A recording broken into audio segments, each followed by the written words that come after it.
gente, bom dia, estamos aqui pela TV Horizonte, a TV de Nossa Senhora da Piedade, a nossa padroeira. Hoje é o Dia Internacional da Mulher, não é verdade? E é claro que eu sempre falo aqui com muito carinho para as minhas amigas donas de casa, né? Elas são muito importantes e nós estamos celebrando o Dia Internacional da Mulher. Agora, não sei se nós comemoramos ou apenas lembramos que é o Dia Internacional da Mulher, porque é um dia que ainda você tem muitas reivindicações, muita coisa a favor da mulher. Em dia de comemoração, reflexão e afirmação das conquistas alcançadas nos últimos anos. Mas hoje não é uma data marcada apenas por flores, é também marcada por luta em favor da dignidade da mulher e contra todas as formas de violência. Afinal, um dia só é pouco, todo dia deveria ser dia da mulher, para que a sociedade pudesse entender a importância do respeito. É por isso que não só parabenizamos você, minha amiga, companheira de todas as manhãs, mas pois essa data tão simbólica é representativa. A gente segue desejando um mundo em que sejamos socialmente iguais. E hoje nós recebemos aqui a delegada de Polícia Civil de Minas Gerais, doutora Amanda Pires. Ela é do Departamento Estadual de Investigação, Orientação e Proteção à Mulher. A doutora Amanda é coordenadora do programa Dialogar, que busca contribuir para a redução da violência doméstica. Doutora Amanda, seja muito bem-vinda. Parabéns aqui pelo Dia Internacional das Mulheres. Muito obrigada. E foi um dia de luta, né? Sim, sim. Na verdade, antes de felicitações, né, nós precisamos ter em mente que hoje é um dia de luta. É um dia de reforço dos nossos compromissos sociais em prol da defesa das mulheres. Pois é, esse dia surgiu porque numa fábrica nos Estados Unidos as mulheres foram reivindicar e deu um problema muito grande, a fábrica pegou fogo, muitas morreram, né? Então é muito importante, quer dizer, é um dia de reflexão por aquilo que a mulher que elas estavam ali naquela época reivindicando deveres, né, para com as pessoas que trabalham, principalmente para as mulheres, né? E hoje nós continuamos ainda reivindicando para a mulher, inclusive, salários iguais, né? Exatamente. Espaço também, sobretudo, né? Voz. Né? E é especialmente importante estar aqui hoje, nesta data, podendo ser voz para mulheres, para outras mulheres. Eu fico me lembrando aqui que antigamente você tinha as mulheres, né, profissionalmente, professora, né, costureira, aí você tinha, por exemplo, as mulheres trabalhando nas fábricas, né, as tecelãs, etc. e tal, né, e nas escolas. Parece que outro tipo de coisa não poderia ser para a mulher. A mulher tinha que ter apenas essas duas funções. Graças a Deus isso mudou da década de 60 para cá, inclusive com a campanha de emancipação da mulher, né, que foi uma coisa muito importante no Brasil. Sim, acho que historicamente a gente tem essa percepção de que as mulheres foi relegado o espaço doméstico, o espaço do cuidado, tanto que essas profissões, né, citadas, elas têm essa relação com o cuidar do outro, seja na educação, seja na criação dos filhos, seja na costura, seja na cozinha, na preparação dos alimentos. E hoje as mulheres expandiram a sua possibilidade de atuação para o espaço público também. E aí entra um pouco a violência contra a mulher, né? A mulher é sujeita à violência no ambiente doméstico, num ambiente em que, em tese, ela deveria ter proteção, ter acolhida, ter conforto e ter tranquilidade. Mas, infelizmente, ainda é o espaço de maior vulnerabilidade das mulheres. Pois é, uma coisa interessante, doutora Amanda, porque eu vou lembrar aqui de um sujeito que, infelizmente, ele cometeu mais um crime, além de ter feito uma declaração infeliz há algum tempo, né? O Bruno foi goleiro do Atlético, né? Ele estava jogando aqui em Belo Horizonte, num jogo do Atlético contra o Flamengo. O Flamengo veio jogar aqui em Belo Horizonte e ele tem um sítio, né? Não sei se tem ainda um sítio aqui na região de Ribeirão das Neves, onde ele nasceu, onde ele viveu, né? E aí ele levou os companheiros todos lá para o sítio e fizeram uma noitada lá. E alguém lá bateu numa moça de programa, não sei lá como é que é, chamaram a polícia, deu uma confusão danada, e ele deu a declaração. Gente, quem nunca bateu na mulher, quer dizer, ele achava aquilo tão natural, né? Porque principalmente na pobreza, né? Nos ambientes mais humildes, né? E isso existia muito e a mulher nunca denunciava, não é verdade? Né? Sim, existe um esforço hoje muito grande para alterar esse comportamento, essa cultura, essa percepção e essa naturalização da violência. A violência não pode ser naturalizada, não pode ser algo banalizado. Né? Deve gerar algum certo constrangimento ali no meio social. Tanto que hoje em dia é muito comum as trocas de mensagens em grupos, né? E algumas piadas, algumas intervenções que são negativas. No sentido de atingir as mulheres, assim, atingir a dignidade das mulheres, a liberdade de expressão e de formas de vivências das mulheres, né? E esses pequenos atos cotidianos, eles precisam ser enfrentados de uma forma muito séria e muito comprometida com os direitos, né? Do indivíduo, sobretudo. Eu não digo nem somente em relação às mulheres, mas da pessoa, do indivíduo, não é? Doutora, a senhora então está agora na Polícia Civil, cuidando justamente desse problema que nós estamos hoje lembrando, que é a violência contra as mulheres. Sim. E a minha intervenção, né, na Polícia Civil de Minas Gerais, ela tem um papel duplo. Eu atuo acolhendo, fazendo aquele primeiro atendimento às mulheres em situação de violência, conduzo investigações criminais, sou delegada especialista no atendimento à mulher e atuo no que nós denominamos institucionalmente de projeto remodelagem organizacional da Delegacia Especializada de Atendimento à Mulher no âmbito da DEAN de Belo Horizonte. Então, eu tenho essa atuação, compreendo a dinâmica da violência, como ela se opera, quais são ali os meandros, né, do dia a dia, do cotidiano que fizeram eclodir aquela situação de violência contra a mulher. E, por outro lado, eu conduzo o programa Dialogar, que é uma proposta da Polícia Civil de Minas Gerais para intervenção com homens autores de violência, ou seja, trabalho fazendo acolhimento com as vítimas, conduzindo a investigação criminal, mas também nós despertamos o nosso olhar para atuar com os homens autores de violência, compreendendo que a prevenção é um dos nossos grandes remédios, né, de atuação, de tentar reduzir os registros de violência, os casos de violência contra a mulher nessa perspectiva da prevenção. E os grupos reflexivos responsabilizantes, que é o modo pelo qual nós atuamos no programa Dialogar, eles servem para levar numa roda, num processo circular, alguns temas-chave com uma proposta de levar esses homens a um processo de responsabilização, autorresponsabilização pelos seus atos. É uma proposta que ela é mediada por facilitadores, né, que são duas pessoas previamente capacitadas que conseguem intervir e entender essas dinâmicas que são geradoras da violência. Doutora Amanda, uma coisa interessante, a gente falar da violência da mulher, a gente tem que falar de família, não é verdade? Porque tudo começa quando um homem e uma mulher se encontram, criam uma família, né, filhos e etc. Tal, moram juntos, mesmo que não casem, mas moram juntos e etc. E tal. É muito comum isso acontecer hoje, né? Então, a senhora falou aí sobre praticamente ter que fazer é como se você dar uma aula, né? Educar o homem novamente para conviver com a mulher.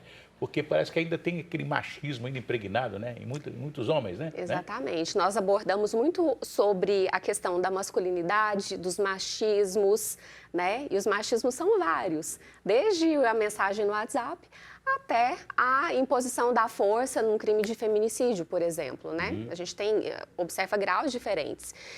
E é muito importante trabalhar nessa alteração de uma concepção, de uma forma de exercício da masculinidade. Quando trabalhamos com os homens autores de violência, nós entendemos que existe essa questão da virilidade, que é um elemento que compõe a estrutura do masculino e que é, em determinadas situações, geradora da violência. Sei. Então, nós precisamos levar ao conhecimento dos homens e da sociedade como um todo que a virilidade pode ser exercida de outra forma, que não a violência. Como eu digo, conflitos todos nós temos, mas nós precisamos ajustar a forma de resolução do conflito. E essa imposição do homem, da virilidade, da comprovação da masculinidade, ela pode ser Primeiro que não há necessidade dessa imposição, dessa comprovação. As pessoas estão em pé de igualdade de direitos. Não há necessidade dessa imposição. Muito menos ainda essa intervenção por meio da força, da violência, dessa tentativa do homem controlar a mulher ou de querer recuperar o controle que ele imaginava que tinha sobre ela. Né? Então, é um momento que nós separamos da nossa atuação policial para trabalhar com esses homens autores de violência com a finalidade de alterar a concepção deles sobre como exercer a masculinidade dele. É claro que hoje está diferente, né?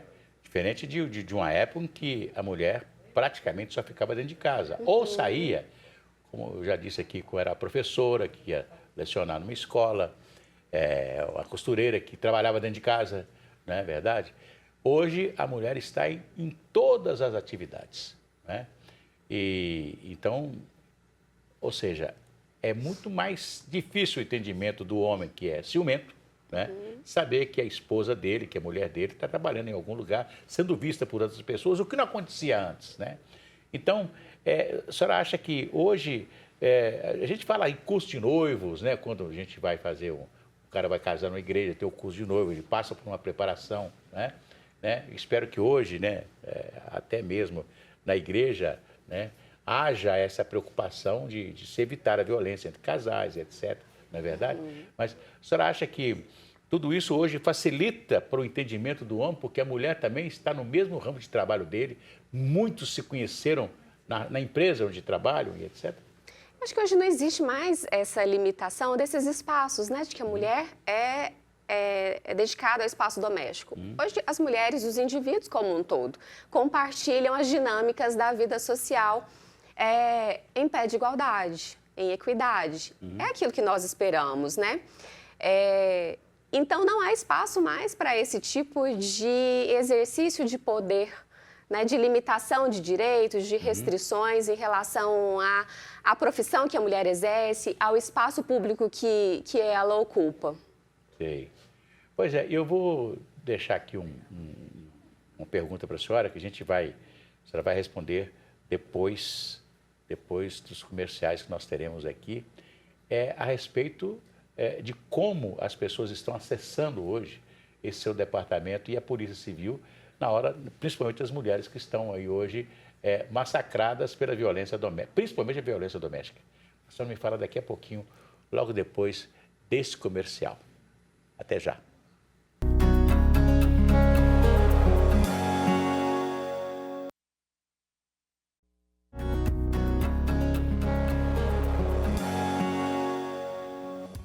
Voltamos aqui pela TV Horizonte, a TV de Nossa Senhora da Piedade, e agora nós vamos falar com o jornalista André Cristino, que está na redação do Horizonte Notícias.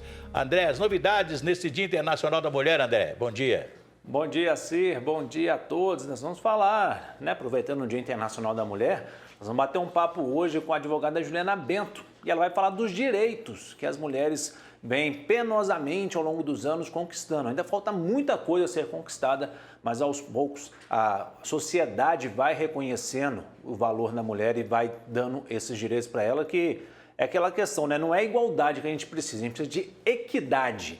E aos poucos as mulheres têm conquistado, então a Juliana Bento vai trazer algumas dessas conquistas que já foram.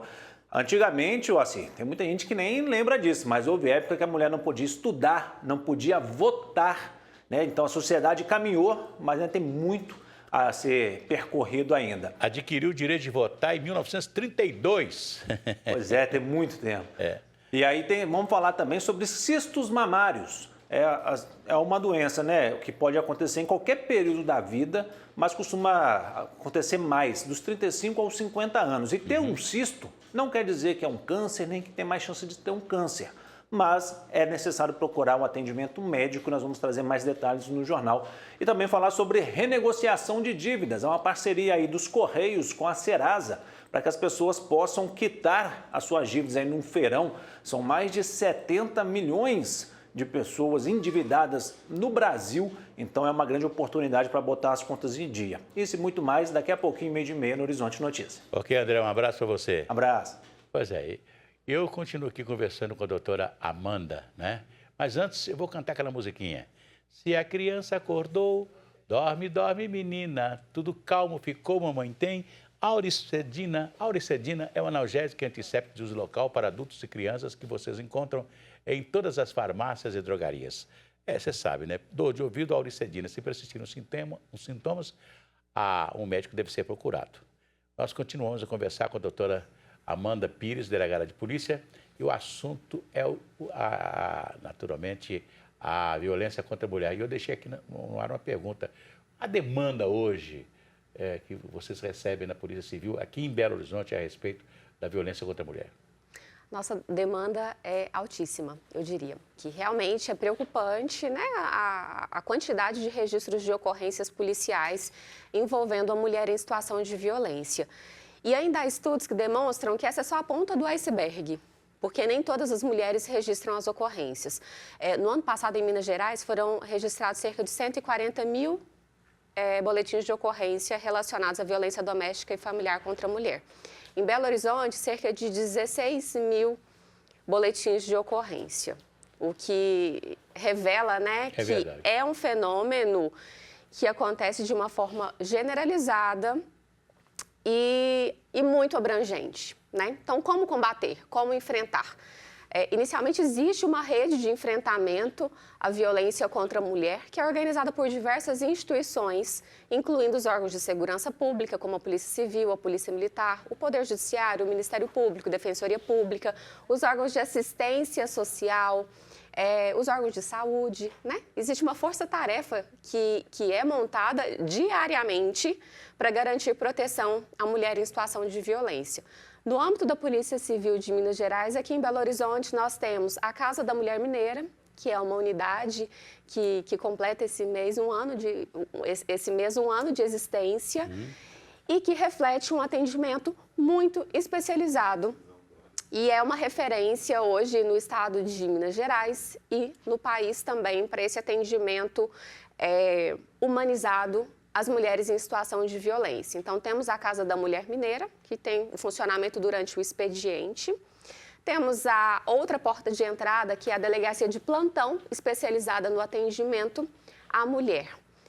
São as nossas duas grandes portas de entrada para o acolhimento, para o registro de ocorrências, para a formalização das medidas protetivas de urgência, requisição dos exames periciais. O primeiro atendimento à mulher, para depois continuarmos com a investigação criminal, conclusão do inquérito, encaminhamento ao Ministério Público para o oferecimento de uma denúncia e almejar, buscar, né, uma responsabilização criminal desse homem autor de violência. Pois é, doutora Amanda, eu sei que as coisas são muito difíceis e como aquele velho ditado, né? Em briga de marido e mulher não se mete a colher, né? Esse ditado ele está superado. Pois é um ditado antigo. Por que eu estou dizendo isso? Porque é o seguinte, eu sei que tivemos aí alguns tipos de combate à violência contra a mulher, do sujeito ser, por exemplo, condenado ou recomendado a ficar, a não chegar a tantos metros da mulher e etc. E essas coisas não resolveram, porque quantas e quantas pessoas que estavam proibidas de chegar perto da mulher e depois assassinavam as mulheres. Né? Nós temos uma pesquisa que indica que nos casos de feminicídio em Minas Gerais, cerca de 90% das vítimas de feminicídio não tinham medida protetiva, que é um número muito impactante. Né? Seria possível que a intervenção do Estado tivesse evitado esse desfecho fatal? Então, fica o alerta de que as medidas protetivas, elas são instrumentos importantes para garantir proteção da mulher. Ela solucionará todos os casos? Infelizmente, não.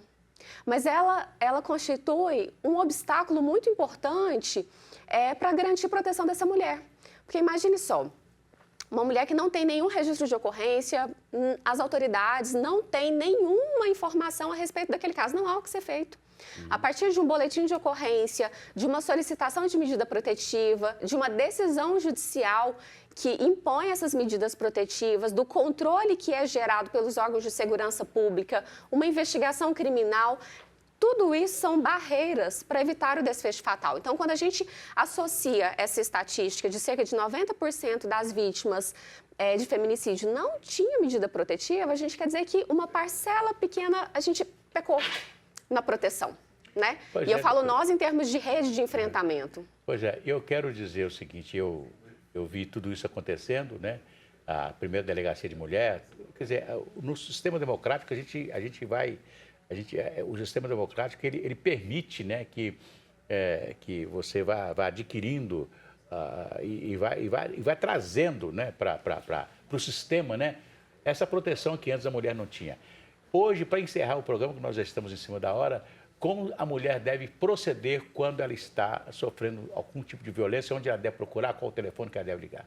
Bom, canais de denúncia, de forma muito objetiva. A situação está acontecendo nesse momento, é uma situação emergencial, Polícia Militar pelo 190. 190. Há a possibilidade de denúncia de violências, e aí eu não aconselho a situação emergencial, né? De um canal de denúncia anônima estadual, que é o Disque 181. 181. É possível que o vizinho, que está percebendo uma situação desconfortável ali, né, nas proximidades da sua casa, denuncie a violência por meio desses canais anônimos. Delegacia virtual. Hoje é uma possibilidade de acesso online, o registro das ocorrências, a solicitação de medidas protetivas pela delegacia virtual. Basta digitar lá no canal de busca, delegacia virtual. Pessoalmente, na Casa da Mulher Mineira e à noite, fins de semana, feriado, na delegacia de plantão especializada em atendimento à mulher. Doutora Amanda Pires, muito obrigado pela sua presença aqui em nosso estúdio, né, nesse Dia Internacional da Mulher. Um abraço para a senhora, saúde, paz e alegria. Eu que agradeço, foi uma honra, uma honra. Amanhã tem mais aqui na TV Horizonte. Um abraço para vocês.